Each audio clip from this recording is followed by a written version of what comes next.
దేవునికి స్తోత్రములు. దేవుని బిడ్డలారా, అందరూ క్షేమంగా ఉన్నారండి. మన ప్రభు అయినటువంటి యేసుక్రీస్తు వారి యొక్క ఉన్నత నామములో అందరికీ క్షేమము శుభములు కలుగునుగాక. ఈరోజు దేవుని వాగ్దానం నిర్గమాకాండము 14 అధ్యాయము 13వ వచనం. యెహోవా మీకు నేడు కలుగు చేయు రక్షణను మీరు ఊరకే నిలిచియుండి చూడుడి. హల్లెలూయా. మీరు భయపడకండి, మీరు అధైర్యపడకండి, మీ శ్రమలను గూర్చి మీరు విచారించకండి.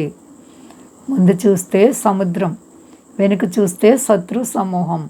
ఆ టైంలో మోషే గారు అంటున్నారు, మీరు భయపడకండి, మీరు భయపడకండి, విశ్వాసాన్ని కాపాడుకోండి. యెహోవా మీకు నేడు కలుగు చేయు రక్షణ మీరు ఊరకే నిలిచియుండి చూడుడి. మనం చేసేది ఏమీ లేదండి. ఏం జరిగినా కలవరపడి భయపడి ఏమీ చేయలేం.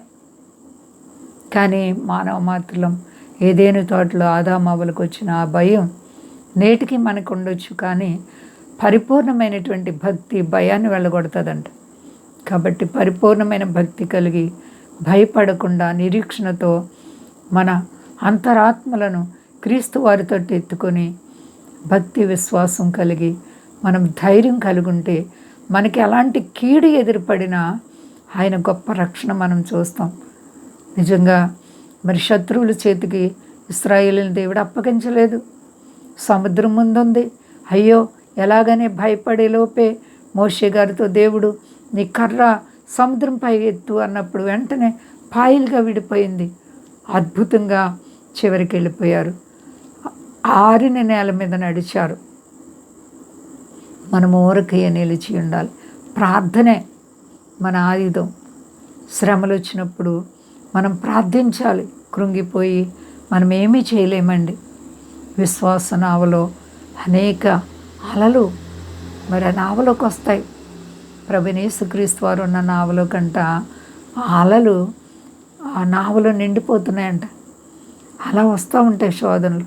అయినప్పటికీ ఆయన ఆ నావను మునిగిపోకుండా కాపాడారు. తుఫాన్ని గాలిని ఆగు అనగానే ఆగిపోయింది. ఆయన మాటలో శక్తి, ఆయన మాటలో జీవం. పునరుద్ధానుడైన దేవుడు సజీవుడు. కాబట్టి నమ్మితే దేవుని మహిమ చూస్తావు. నీ ఊరకే నిలుచుండు, ప్రార్థించు, పట్టుదల కలిగిన ప్రార్థన. పాపాన్ని విడిచిపెట్టు. నీ శరీరము నీ ఆత్మ దేవునికి లోపరుచుకో. ఎప్పుడైతే నువ్వు అలా ఉంటావో దేవుడు నిన్ను ప్రేమించి ఆశీర్వదించి హెచ్చిస్తారు, దీవిస్తారు. భయపడే పని లేదు. అందరూ క్షేమంగా ఉన్నారండి. ప్రార్థించుకుందాం. ప్రేమ నమ్మకమైన మా తండ్రి, నువ్వు ఎంత గొప్ప దేవుడు ప్రభా. యెహోవా నేడు మీకు కలుగు చేయ రక్షణను ఊరకే నిలిచిండి చూడండి అన్నావు తండ్రి. భయపడొద్దని మాట ఇస్తున్నావు నా దేవా, నా ప్రభా. ఎంత గొప్ప దేవుడు తండ్రి. మా దేశాన్ని, దేశ నాయకులను కాపాడండి. మా దేశ ప్రజలందరినీ రక్షించండి. మీ దాసులను కాపాడండి. విదేశ స్వదేశాల బిడ్డలను కాపాడండి. సర్వ ప్రపంచాన్ని చల్లగా కాపాడండి. సమస్త దేశాలని కాపాడండి ప్రభువా. రోగులైతే ముట్టి బాగు చక్కర్లుండి తీర్చండి. ప్రార్థనలు కోరుకునే అనేక మంది బిడ్డలు ప్రభువా, వారి అవసరతలు తీర్చండి ప్రభా. నీ గొప్ప రక్షణ ప్రతి బిడ్డకు దయచే మహిమ పొంది శక్తి కలిసేనామని నడుచున్నాను తండ్రి. ఆమేన్. అందరికీ వందనాలండి. మా కొరకు పరిచయం కొరకు అందరూ ప్రార్థించండి. ప్రభు వారు మిమ్మల్ని, మీ బిడ్డలను, మీ కుటుంబాలను దీవించి ఆశీర్వదించును గాక. ఆమేన్.